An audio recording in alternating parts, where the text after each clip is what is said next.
बिस्मिल्लाहिर्रहमानिर्रहीम। अस्सलाम वालेकुम नाज़रीन, मैं हूं मेहरीन सब्तैन, देख रहे हैं आप मेरा यूट्यूब चैनल। नाज़रीन, 2012 में पाकिस्तान से हिंदू की एक फ़ैमिली जिस पे 11 अफराद मुश्तमिल होते हैं, वो पाकिस्तान से जाते हैं हिंदुस्तान, राजस्थान जाते हैं मजहबी रसूमात अदा करने के लिए। ये फ़ैमिली जब वहाँ पर जाती है तो इन्हें कुछ ऐसे ख्वाब दिखाए जाते हैं कि वहाँ पर रुकने का इरादा कर लेते हैं और उसके बाद ये जोधपुर में रहना शुरू कर देते हैं। लेकिन इस ही साल यानी कि 2020 में पिछले महीने की 9 तारीख को इस फैमिली के सारे अफराद जा बहक हो जाते हैं। इसके बारे में हिंदुस्तानी हुकूमत कोई इत्तला नहीं देती, कुछ बताना पसंद नहीं करती, सिर्फ इतना ही कहती है कि इस फैमिली के जो अफराद हैं इज्तमाई खुदकुशी इसे करार दिया जाता है, सुइसाइड किया है, फैमिली प्रॉब्लम्स से जिसकी वजह से इन्होंने खुदकुशी कर ली है, इज्तमाई खुदकुशी इसे करार दिया गया। फैमिली डिस्प्यूट इसे बताया गया, जिस पे कलेक्टिव सुइसाइड उन्होंने इसको मेंशन किया। इसके ऊपर पाकिस्तान की तरफ से आवाज़ उठाई जाती है। हमारी हिंदू कम्युनिटी जो यहाँ पर है वो इस पर इस वक्त प्रोटेस्ट कर रहे हैं। वो चाहते हैं कि उन्हें असल हकायक और मामलात बताए जाएं, क्योंकि मामलात इतने सीधे नहीं थे जितना कि बताए जा रहे थे। यहाँ पर इस फैमिली का एक सदस्य यानी कि एक नुमाइंदा, एक फ़र्द यानी कि बेटा, वो जिंदा बच जाता है। केवल राम इसका नाम है और अब इसे भारतीय एजेंसियों के पास है ये, और उनका ये कहना है कि शायद इसकी कोई इन्वॉल्वमेंट हो। एक तरफ वो ये कहते हैं कि इन लोगों ने खुदकुशी की है, दूसरी तरफ वो समझते हैं कि शायद ये बेटा जो है उनका इसमें शामिल है। अब मैं आपको बताऊं कि इतना तकलीफदेह ये वाक़या है।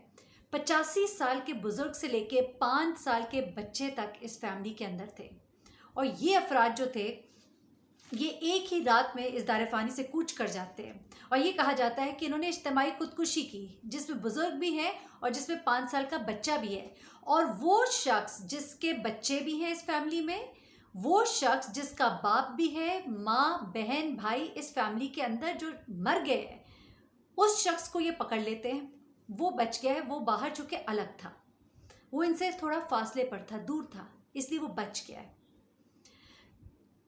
एक तरफ तो उनका ये बयान है कि इज्तिमाई खुदकुशी है, दूसरी तरफ वो ये भी कहते हैं कि ये हमारे पास है, शख्स हमारे कब्जे में है, क्योंकि इसके ऊपर उनको शक है। अब आ जाते हैं असल वाक़े की तरफ। मालूमात कुछ इसकी हासिल हुई, जिसके बाद अब ये प्रोटेस्ट किया जा रहा है, क्योंकि बात इतनी सीधी नहीं थी जितनी की बताई जा रही थी। जिस बात को, जिस वाक़े को इन्होंने इज्तिमाई खुदकुशी करार दिया, उसके पीछे एक बहुत बड़ा घिनौना खेल है, एक बहुत बड़ी कोशिश। आपको याद होगा CAA नामी कानून, जिसे भारत में मोदी सरकार ने पास कराया और जिसके ऊपर बड़ा ही एहतजाज हो रहा है वहाँ पर मुसलमानों की तरफ से। बहुत बड़ा एहतजाज हुआ वहाँ पर। इसके हवाले से ये कहा गया कि जब आप हिंदुस्तान से बाहर जो हिंदू, क्रिश्चियन, पारसी, ये सबको ये राइट होगा कि अगर वो हिंदुस्तान आके रहते हैं वहाँ कुछ अरसे के लिए, तो उन्हें शहरियत दी जा सकती है, जिस पर मुसलमानों का बहुत बड़ा एतराज़ है। मुसलमानों को शहरियत से बेदखल करने के लिए ये एक तरीक़ाकार अपनाया जा रहा था। इस पर बहुत प्रोटेस्ट हुआ, प्रोटेस्ट हो रहा है। कहाँ तो ये कहना कि जो दूसरे मुल्कों से आएंगे वो यहाँ पर आकर रहें और उनको शहरियत दी जाएगी, और इस शहरियत देने की आड़ में एक बहुत ही मकरू खेल खेला जा रहा है। जी हाँ, पाकिस्तान से, बांग्लादेश से, अफ़गानिस्तान से वो फैमिलीज़ जो यहाँ पर आएंगी जो मुस्लिम ना हो, बस सिर्फ क्राइटेरिया क्या है, मुस्लिम ना हो।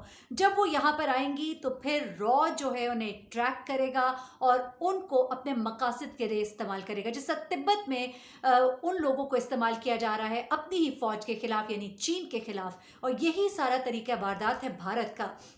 भारत जो है दूसरे ममालिक से हिंदू, पारसी, ईसाई और दीगर मज़ाहिब के लोगों को इकट्ठा करके, जो अपने अपने इलाकों से अगर तो तंग आए हों या हिजरत करना चाह रहे हों, या इस वजह से कि उनके मजहबी मुकामात या हिंदुस्तान में मौजूद हैं तो यहाँ करीब आकर रहना चाहते हैं, उनको पहले यहाँ लाकर सेटल करेगा। एक तरफ मुसलमानों की जो एक हक़ शहरियत है उसको मुतासर करेगा, तो दूसरी तरफ जो फ़ायदा वो लेगा उनको जासूसी के लिए इस्तेमाल करेगा।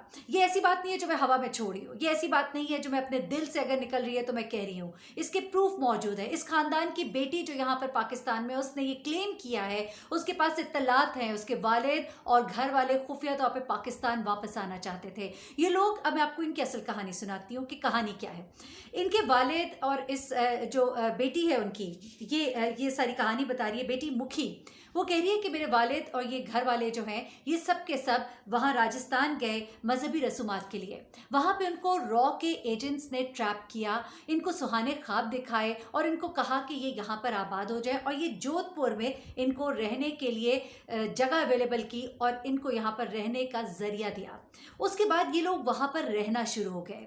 अब ये कहती है अगर ये इतने ही शहरियत देने वाले होते तो मेरे वालिदैन को और घर वालों को वहाँ पर रहते हुए 8 साल 2012 से लेकर 2020 तक 8 साल हो गए, लेकिन इन्हें कोई शहरियत नहीं दी गई। उल्टा इनसे मुतालबे किए जाने लगे। इन्हें कहा गया कि पाकिस्तान के खिलाफ बयानात दें और बताएं कि वहाँ पर हिंदू जो है वो बहुत बुरे हाल में रहते हैं। इंटरनेशनली न्यूज़पेपर्स के अंदर रिपोर्ट्स मौजूद है, इंटरनेशनली एक्नॉलेज किया जाता है कि पाकिस्तान के अंदर रहने वाली हिंदू कम्युनिटी जो है वो बहुत सुख और आराम के साथ रह रही है। और वही इंटरनेशनल मीडिया बताता है कि मुसलमान जो है हिंदुस्तान के अंदर कितने बुरे हाल में रह रहे हैं, उनके साथ क्या कुछ नहीं किया जा रहा।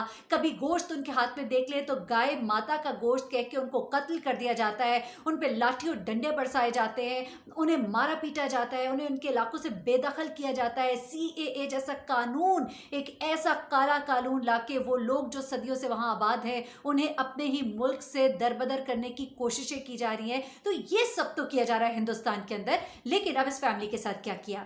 इस फैमिली को पहले कहा कि पाकिस्तान के खिलाफ बयान दे। इन्होंने कहा कि हमारे वहाँ रिश्तेदार रहते हैं, हमने वहाँ पे ज़िंदगी का एक हिस्सा गुजारा है, हम यहाँ पर इसलिए आ गए कि यहाँ पर हमारे मजहबी मुकामात यहाँ करीब थे, हमें इंसेंटिवाइज किया गया कि हमें यहाँ पे अच्छा मौके मिलेंगे रोज़गार के, हम यहाँ रुक गए। लेकिन यहाँ रुकने के बाद अब जो आप हमसे काम कराना चाह रहे हैं ये हम नहीं कर सकते।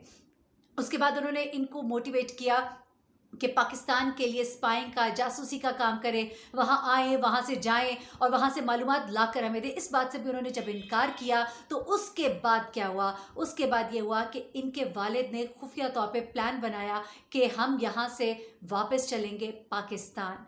इस बात की खबर जब उनको हो गई तो आप यकीन नहीं कर सकते उन्होंने क्या काम किया। उन्होंने इस सारी की सारी फैमिली को रात सोते में रॉ के एजेंट्स ने इनके घरों के अंदर घुस के, इनके घर के अंदर, मकान के अंदर घुसकर इनके एक एक बंदे को जहर का इंजेक्शन लगा दिया। जी हाँ, जहर का इंजेक्शन लगाया और उसे सुसाइड का रंग दिया। और ये इनका बेटा जो अलग बाहर सो रहा था ये बच गया क्योंकि इसका उनको पता नहीं लगा।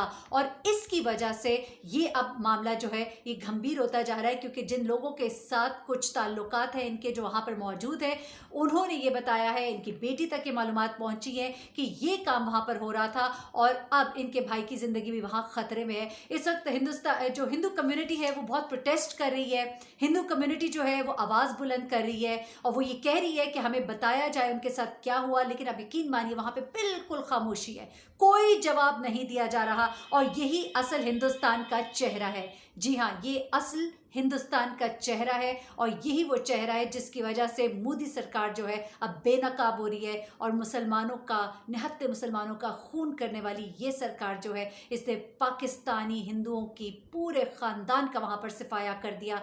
और ये एक बड़ी तकलीफ़देह कहानी है और अब इस पर प्रोटेस्ट हो रहा है और देखते हैं कि इसके ऊपर जो हिंदुस्तानी सरकार है वो क्या जवाब देती है। इंशाल्लाह इस हवाले से जो और मज़ीद डिटेल्स मिलेंगी मैं आपके सामने लेकर आऊँगी। मुझे मेहरीन सप्तान को इजाज़त दीजिएगा, अपनी दुआ में मुझे भी याद रखिएगा। अल्लाह हाफ़िज़।